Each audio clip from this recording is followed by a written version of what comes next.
Israel shouldn't be a tech powerhouse. It's a small country with no oil, no water, surrounded by enemies, and at war since the day it was born. And yet, it's the Silicon Valley of the desert. Israel's home to more than 300 R&D centers of multinational companies, including giants like Apple, Google, and Meta. It has more startups per capita than any other country in the world, and it receives more venture capital investment per person than anywhere else. It's a global leader in cybersecurity, artificial intelligence, agri-tech, and medical technology. And the NASDAQ, the world's leading tech stock exchange, has more Israeli companies listed than all of Europe combined.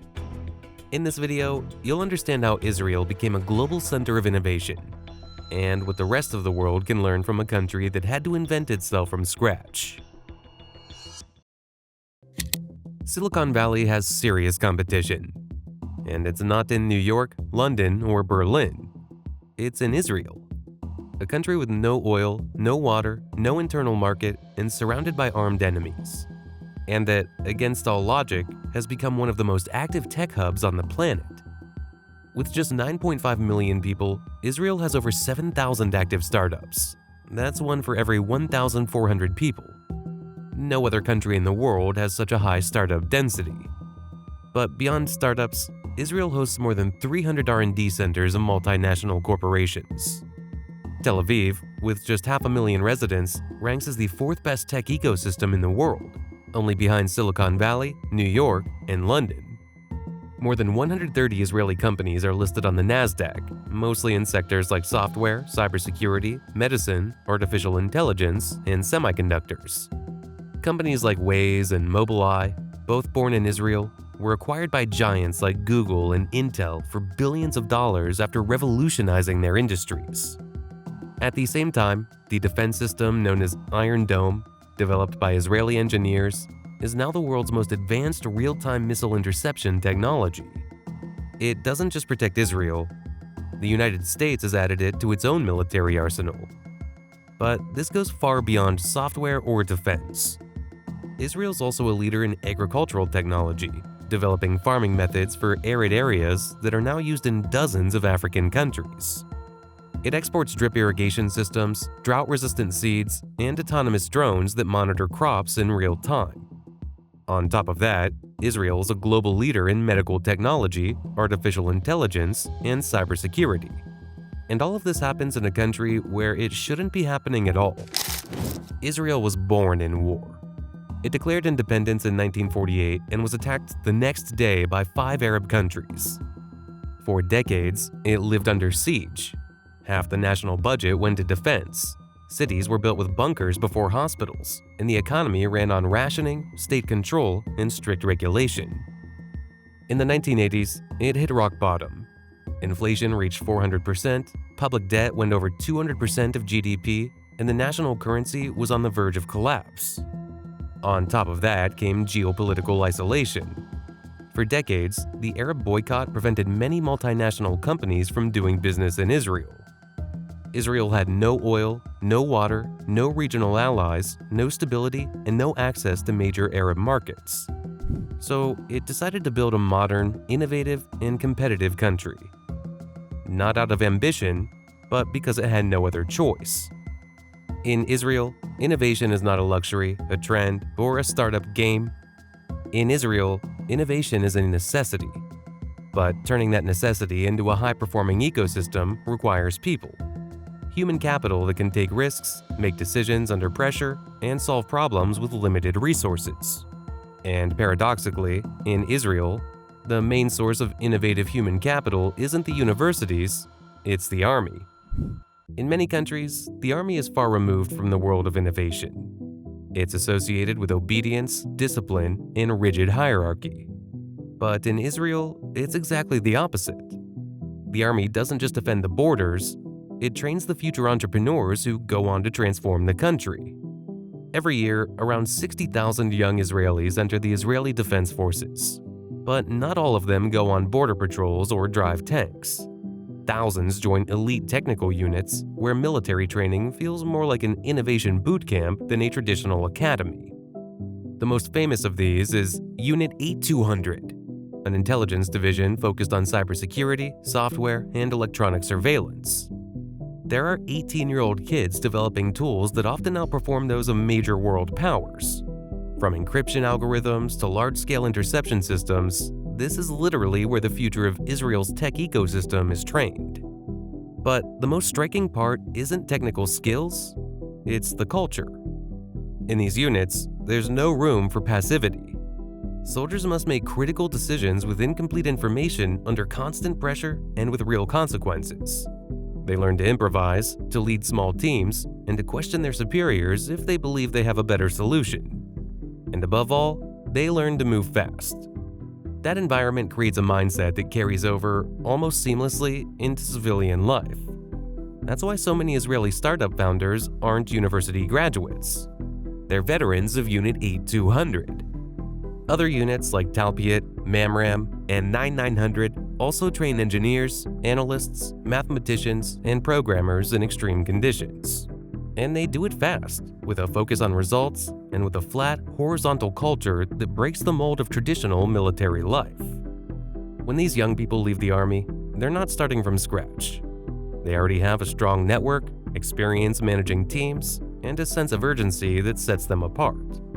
They're not looking for startup ideas, they already have them. And often, they've already solved problems in the army that can now be adapted for the civilian market. Investors know this. In Tel Aviv, there are venture capital funds that analyze a founder's military background just as seriously as their academic resume. Not because they glorify war, but because they understand that the army produces the kind of talent that can handle uncertainty, withstand failure, and build under pressure.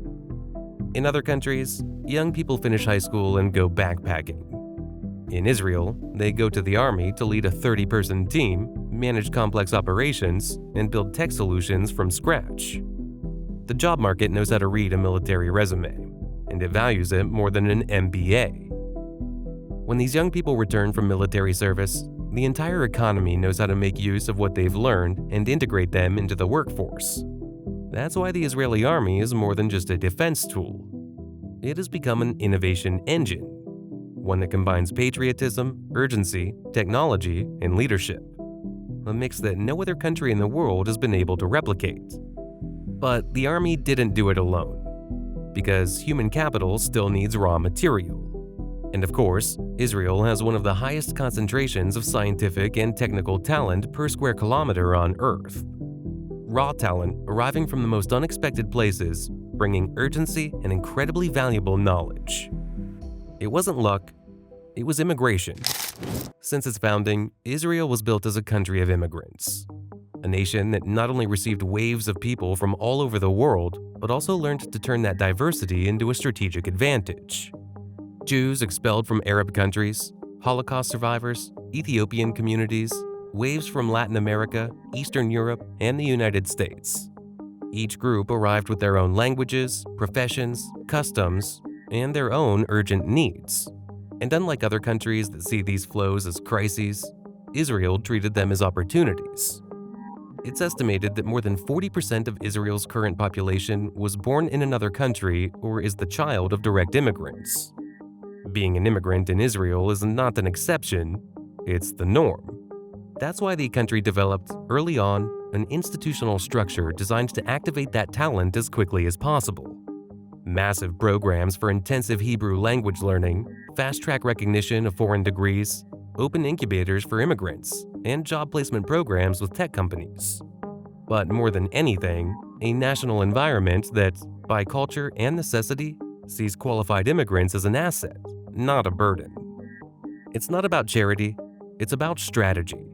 Because in a country with no oil, no access to neighboring markets, and in a constant state of war, human capital is not just important, it's irreplaceable.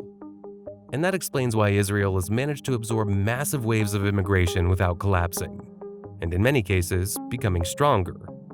While other countries argue over whether to close or open their borders, Israel treats immigrants as what they are, the most valuable raw material of the 21st century. But talent alone is not enough. It also needs to be connected, because innovation doesn't happen in a vacuum. It needs human contact, the circulation of ideas, and an environment that encourages collaboration. That's why, historically, technological revolutions tend to concentrate in specific places like Silicon Valley. And, as unlikely as it may seem, also in Israel, one of the most densely urbanized and technologically integrated countries on Earth. Everything is close, everything is connected, and that level of proximity, geographic, institutional, and human, has turned the entire country into a kind of tech campus. A place where innovation doesn't just happen, but constantly feeds itself at a speed that's hard to replicate.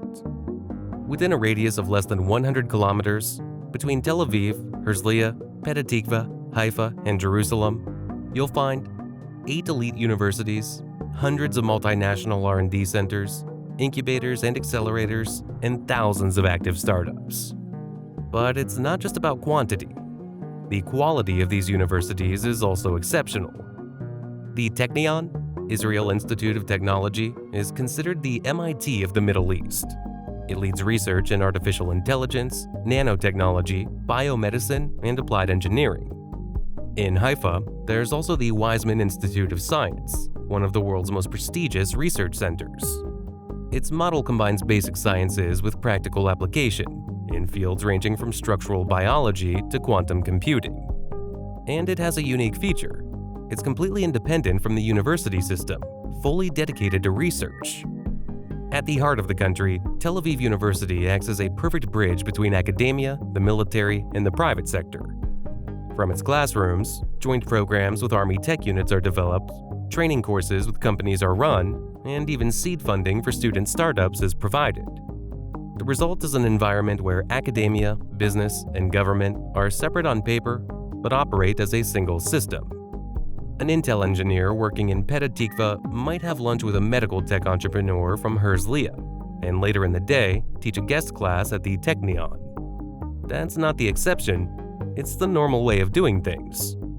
This physical density also creates a culture of fast knowledge circulation. People switch jobs all the time. They move from the army to the university, from the university to a startup, from the startup to government, from government to private investment, and then back again. The connections are personal, constant, and unavoidable. You don't need to take a flight or cross a continent to do networking. And that structure creates a multiplier effect, because the speed of innovation doesn't just depend on individual talent, but on how quickly ideas collide with each other. In places like Israel, that collision happens several times a day. On top of that, geography encourages a community under pressure mindset. It's a country surrounded by threats, with limited resources, under attacks, sanctions, blockades, and boycotts since it was founded. That vulnerability has forced the system to become more compact, more interdependent, and more efficient. Israel doesn't have space or time to waste, and that's why its context, paradoxically, has become an invisible ally of innovation. It doesn't make sense to compare Israel with countries 10 or 20 times bigger. Its scale isn't demographic, it's functional. Israel acts like a hyper-connected city-state, where every square kilometer feeds the innovation system. And that model, with all its efficiency, has one more feature that makes it unique. It doesn't rely only on the private sector. It also depends on a government that knows when to step in and when to step back. In most countries, the role of the state in the tech economy swings between two extremes. Either it intervenes too much and suffocates innovation, or it disappears entirely and leaves everything to the market without support or guidance. Israel chose a middle path, a more pragmatic one. The most emblematic example of this approach is the Yasma program, launched in 1993. Israel had talent, engineers, universities, and a military that produced technical leaders. What it didn't have was venture capital. No investment fund wanted to risk money on Israeli startups. There was no investor ecosystem willing to bet on 25-year-old entrepreneurs with big ideas but no commercial track record. So, the government designed a surgical policy. It created 10 venture capital funds with initial public funding but managed by private actors, and with one very special clause. If the fund succeeded, the government would pull out and sell its stake to the private investor, at cost. In other words, the state took the risk but wasn't looking to profit. It just wanted the system to take off. And it did. In just 5 years, Yasma attracted over $250 million in private capital and gave rise to some of the country's leading investment funds. It helped build a market that today manages more than $50 billion in venture capital assets. That's the model. When a strategic industry needs an initial boost, the government helps it get off the ground. But once it can fly on its own, it steps back. The same thing happens with investment in R&D. Israel is the only country where Google, Microsoft, Cisco, and Intel place their most critical R&D teams. 140 out of every 10,000 Israelis work in research and development, compared to 85 in the United States. Israel invests about 5.6% of its GDP into R&D, the highest share in the world. But 80% of that spending comes from the private sector. What the government does is focus its involvement on the very early stages, when the risk is highest and the return is uncertain. One of the least visible, but most important, pieces of Israeli ecosystem is the Israel Innovation Authority. It's not a ministry, it doesn't hand out random subsidies, it's an independent state agency, specifically designed to eliminate friction along the path of innovation. It funds early-stage startups, shares risk with the private sector, connects researchers with investors, and detects bottlenecks before they slow the system down. Its job is not to direct innovation, but to enable it. And it does so with a level of speed and pragmatism that very few governments in the world have managed to replicate. Something similar happens with the relationship between universities and companies. In many countries, public research centers are slow, bureaucratic, and disconnected from the market. In Israel, the state has created extremely efficient tech transfer mechanisms. Every major university has its own commercial arm, focused on patenting innovations, licensing technologies, and creating startups from lab research. The Weizmann Institute alone has produced more than 160 spin-off companies and earns over $100 million a year in royalties from patents. This state logic is not based on ideology, but on 3 very concrete principles. First, reduce friction. The state intervenes only when it sees real barriers holding back the flow of talent, capital, or knowledge. Second, multiply resources. Instead of handing out unlimited subsidies, the state co-invests with the private sector. Every public dollar must attract several private dollars. It's not about spending more, it's about leveraging better. And third, know when to step back. Once the ecosystem gains traction, the government steps aside. It doesn't try to control the market or take the credit. Israel doesn't subsidize inefficient companies or protect outdated giants, and it doesn't hand out checks without expecting results. The focus is on creating conditions for success, not guaranteeing outcomes.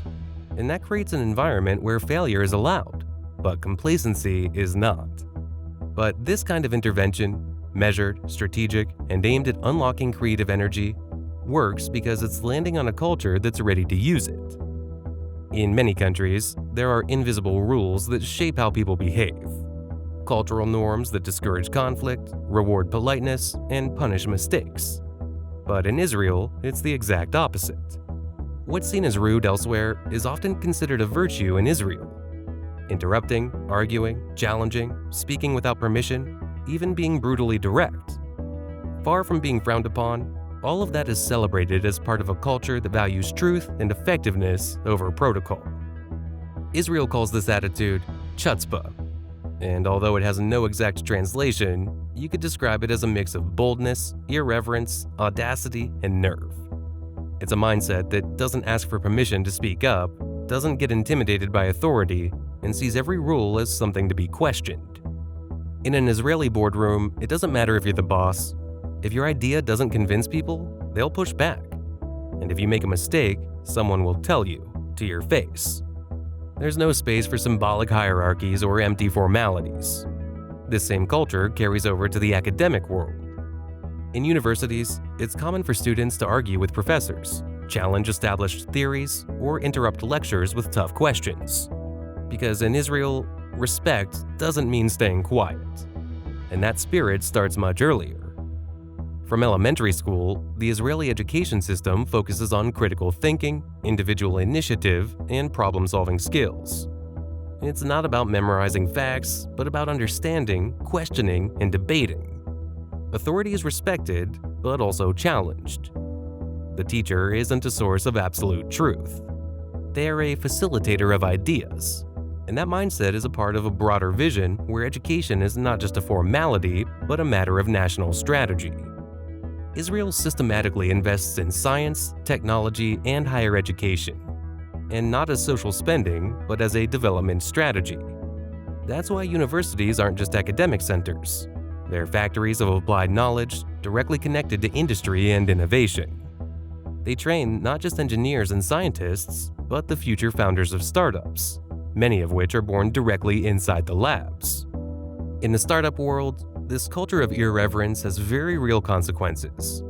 The fear of failure, embarrassment, or social disapproval simply doesn't carry the same weight as it does elsewhere. Launching a startup, going bankrupt, and trying again isn't shameful. It's part of the journey. In Tel Aviv, a founder who already failed once is more likely to get investment than someone who hasn't tried yet. That tolerance for failure is not a cliché, it's institutionalized. In Silicon Valley, around 20% of startup founders that raise venture capital have failed before. In Israel, that number is over 30%, and many local investors openly say they prefer founders with scars. Because if someone's already made mistakes, they're more likely to know how not to repeat them. In Israel, failing fast isn't a problem. It's training. That mindset doesn't come out of nowhere. It's deeply rooted in the country's history. The very founding of the State of Israel can be seen as a kind of startup. The pioneers who came to build Israel from scratch risked everything. They arrived in a place with no natural resources and surrounded by external threats. But even so, they had a clear vision: to build a successful country, which means that from its origins, Israeli society already had experience in taking risks. It also helps that most Israelis go through military service at age 18 and learn early on that making decisions under pressure, without full information, and with real consequences is part of life. That kind of emotional training leaves a mark. It's better to make a mistake than to freeze. And that explains why so many Israeli technologies are radically ambitious. They're not just trying to improve what already exists. They're trying to reinvent it from scratch. In countries where mistakes are punished and conformity is rewarded, innovation moves in a straight line. In Israel, it jumps forward in leaps. And yes, it often stumbles. But when it lands a breakthrough, it changes the game. That's the culture that powers its ecosystem. Not a culture of perfection, but of iteration. A culture unafraid of conflict, because it learned from the very beginning that survival depends on challenging the status quo. In most countries, innovation is a strategy. In Israel, it's a necessity. Since 1948, the country has faced wars, boycotts, isolation, and severe resource shortages. It had no oil, no water, and no nearby allies. And it couldn't afford to fail. If they didn't invent new ways to farm, they would go hungry. If they didn't design better defenses, they wouldn't survive. And if they didn't build a competitive economy, they couldn't maintain their independence. That's why, in Israel, innovation was never a luxury. It was a matter of life and death. Israel didn't become innovative despite its problems. It became innovative because of them. And that turned it into the improbable Silicon Valley of the desert. That's all for today's video. I hope you learned something new and interesting. And if you enjoyed it, don't miss the next one.